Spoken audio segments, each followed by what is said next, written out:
This story begins. Alone. She asked if Yi had been ambushed. Yi confirmed she had driven them away, but warned it was only temporary, as everyone was really after the throne.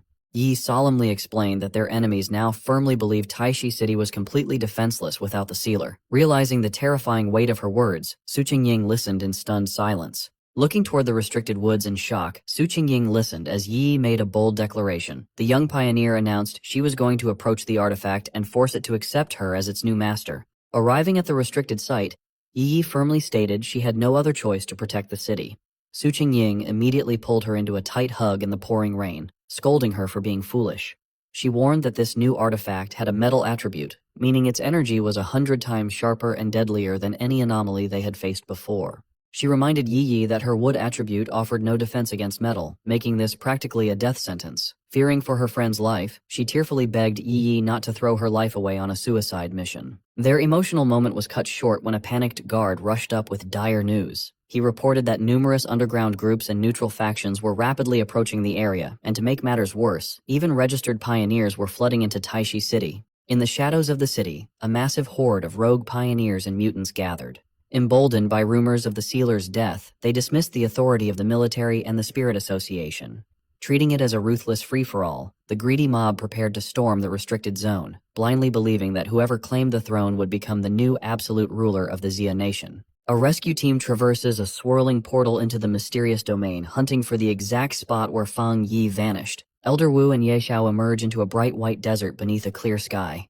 Wu confirms this is where the dark tide swallowed the sealer, though the environment's drastic transformation bewilders him. He wonders how the oppressive dark energy in ancient tombstones vanished without a trace. The sky splits open as a terrifying wave of dark energy erupts, leaving the rescue team awestruck by its overwhelming power. Fang Yi drops from the rift onto the white sand. He is surprised to land here, having merely followed the newly descended throne's energy signature to navigate back to reality. Spotting his glowing golden aura, Wu and Ye Xiao recognize Fang Yi. They are astonished to see him alive and radiating spiritual power that now exponentially surpasses Elder Wu's own strength. Wu senses the young pioneer's overbearing aura, realizing his power far exceeds the third level of the Jinggang realm. Hearing his name, Fang Yi turns, his glowing red eye recognizing the combat zone elders descending toward him. Ye Xiao steps forward to warmly grasp Fang Yi's hand. Introducing himself as the president of the Xia Nation Spirit Association, he declares they have come to bring the sealer home. Fang Yi accepts the greeting but silently ponders the introduction.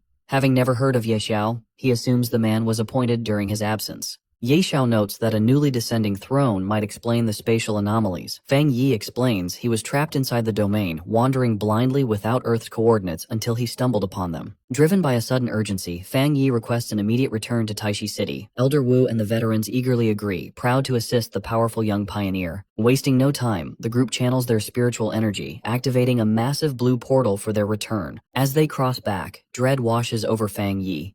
He suffers an ominous premonition that his cousin, Lin Yi, is in mortal danger, desperately hoping it is just his imagination. Flying swiftly through the swirling blue void, Elder Wu suppresses his curiosity, silently wondering how Fang Yi survived the catastrophic dark tide and achieved such a massive cultivation breakthrough. Far from the portal, absolute chaos reigns across Taishi City. Heavy rain drenches the smoking, ruined streets as defending pioneers fight desperately against an overwhelming influx of hostile invaders.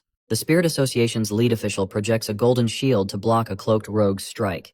As the attacker mocks their stubborn defense, the official grimly reflects on how bold these underground factions have become, seeking to overthrow order to hoard power. Unleashing a fiery golden shockwave, the lead official blasts the attackers away and orders a counterattack. Amidst the fight, he receives a frantic report. The defensive perimeter surrounding the newly descended throne is breached. Knowing the stakes, the official commands his subordinates to reinforce the throne's frontline squads. Declaring he will hold the position alone, he launches a barrage of golden fire blasts to intercept the leaping assassins. When a subordinate hesitates, the official sternly orders them to obey. Touching his earpiece, his expression hardens with renewed hope as he reveals crucial news. Surviving this wave of attacks guarantees their victory. Across the rain-soaked streets, two defending pioneers struggle against enemy forces as Wang Lan and Song Yiming approach through the downpour. The defenders hopefully ask if headquarters finally sent reinforcements. Song Yiming reveals that every pioneer covets Taishi City's vulnerable resources. Wang Lan smiles, claiming they have come to repay a favor.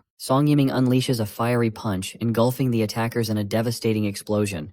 They laugh at their weakness, questioning why they fight so hard for a presumed dead sealer. Song Yiming declares that such a weak, disorganized group has no right to covet the newly descended throne's immense power. As opposing pioneers arrogantly claim the metal attribute throne, Wang Lan uses his water abilities to launch a violent strike. The attack instantly freezes them into ice sculptures. The invasion reaches Fang Yi's private villa, where a group of armed thugs realizes they have found the sealer's home. A scarred thug laughs greedily, claiming Fang Yi's possessions and creepily noting the two defenseless women inside. Before the thugs can breach the doors, a haunting melody echoes through the rain. A pioneer plays a glowing green flute, emitting magical sound waves that force the screaming invaders to dance uncontrollably, shocked by such powerful mind control. The rescuer, Moon City pioneer Captain Chen Ruo, stands on a nearby rock. She coldly observes the struggling thugs, reflecting on her mother's teaching.